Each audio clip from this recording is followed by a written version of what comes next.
എല്ലാവർക്കും നമസ്കാരം. ശരിക്കും പറഞ്ഞാൽ ഇങ്ങനെ ഒരു വീഡിയോ ചെയ്യണമെന്നൊന്നും വിചാരിച്ചതല്ല. നല്ല തറവാട്ടി പറഞ്ഞ കുട്ടിയാ. സാഹചര്യങ്ങളുടെ സമ്മർദ്ദം കൊണ്ട് ഞാൻ കഴിഞ്ഞ ഇലക്ഷനിൽ നിന്നിട്ട് എന്റെ സ്ഥാനാർത്ഥിയായിട്ട് നിന്ന് തോറ്റായിരുന്നു. നിങ്ങളെല്ലാവരും അറിഞ്ഞു കാണുമല്ലോ. അതൊക്കെ നാട്ടുകാർക്ക് അറിയാവുന്ന കാര്യം അല്ലേ. അതിനുശേഷം എനിക്ക് ഇൻബോക്സിലും കമന്റ് ബോക്സിലും ഒക്കെ നല്ല തെറി വരുന്നുണ്ട്. എനിക്ക് ഒരുപാട് തെറി മെസ്സേജുകൾ വിടുന്നുണ്ട്. സത്യം പറഞ്ഞ വിഷമം കൊണ്ട് ചത്താലോന്ന് വരെ തീരുമാനിച്ചതാ. അയ്യോ, എന്നിട്ട് എന്ത് പറ്റി?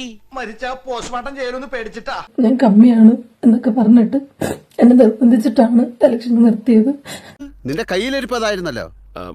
അതന്നത്തെ ചോരത്തിളപ്പിന്. ഇപ്പൊ എന്ത് ചോര തണുത്തു പോയാ? തണുത്ത് മരവിച്ചു എന്ന് പറയുന്നതാവും ശരി. നിങ്ങൾ പറഞ്ഞ തന്നെയാണ് ശരി. ഞാൻ സ്വതന്ത്രമായിട്ട് നിന്ന് തന്നെ ജയിച്ചേനെ. അല്ല, വേറെ ഏത് പാർട്ടിയിൽ നിന്നെങ്കിലും ഞാൻ ജയിച്ചേനെ. ഊതിയതല്ലേ, കാറ്റടിച്ചപ്പോ മനസ്സിലായില്ലേ? നിങ്ങളൊക്കെ പറഞ്ഞ തന്നെയാണ് ശരി. ഞാൻ എന്തെങ്കിലും പറഞ്ഞിട്ടുണ്ടോ എന്നോട് ക്ഷമിക്കണം.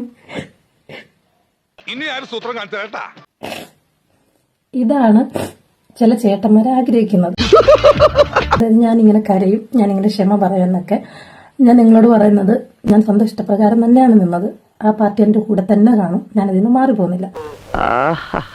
കേരളത്തിൽ നിന്ന് തോറ്റ സമയത്ത് ഞാൻ ഇച്ചിരി അഭിമാനിക്കാൻ കേട്ടോ. ഞാൻ ദേവലോകത്താണ് തോറ്റിരിക്കുന്നത്. കാരണം എനിക്ക് അയ്യപ്പൻ, ശിവൻ, ഹനുമാൻ അങ്ങനെയൊക്കെ കൊണ്ടിന്ന് ദൈവങ്ങളൊക്കെ വന്ന് എന്നെ തെറി വിളിക്കുന്നുണ്ട്. എനിക്കിനി തൂറാനുള്ള സമയം കിട്ടുമോ എന്തോ. വീഡിയോ ചെയ്യാനുള്ള കാരണം എന്താണെന്ന് വെച്ചാൽ എന്റെ കമന്റ് ബോക്സിൽ കുറെ ചേട്ടന്മാർ വന്നു, നിനക്കൊന്ന് പൊട്ടിക്കരഞ്ഞൂടെ എന്ന് പറയുന്നവരാണ്. അങ്ങനെ കരഞ്ഞൊരു മൂലക്ക് ഇരിക്കുന്നവരൊന്നും അല്ല ഞാൻ. ഒന്ന് പറഞ്ഞ രണ്ടാമത്തെ തുണി പൊക്കി കാണിക്കും. ഞാൻ നിങ്ങളെ ചുറ്റുവട്ടത്ത് കണ്ടിട്ടുള്ളവരൊക്കെ കാണുമായിരിക്കും കരഞ്ഞങ്ങനെ ഇരിക്കുന്നത്. എനിക്കിപ്പോ അതിനുള്ള സമയമൊന്നുമില്ല. എനിക്കാരും പേടിക്കേണ്ട ആവശ്യമൊന്നുമില്ല.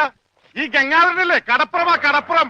പണ്ട് തൊട്ട് പഠിച്ച വിജയിച്ച സർട്ടിഫിക്കറ്റിലൊക്കെ ഫോട്ടോ ഇട്ടിട്ട് എന്തെങ്കിലും പറഞ്ഞോ കുഴപ്പമില്ല. ഞാൻ ജീവിതത്തിൽ ഒരുപാട് എടുത്ത് തോറ്റിട്ടുള്ള ആളാണ്.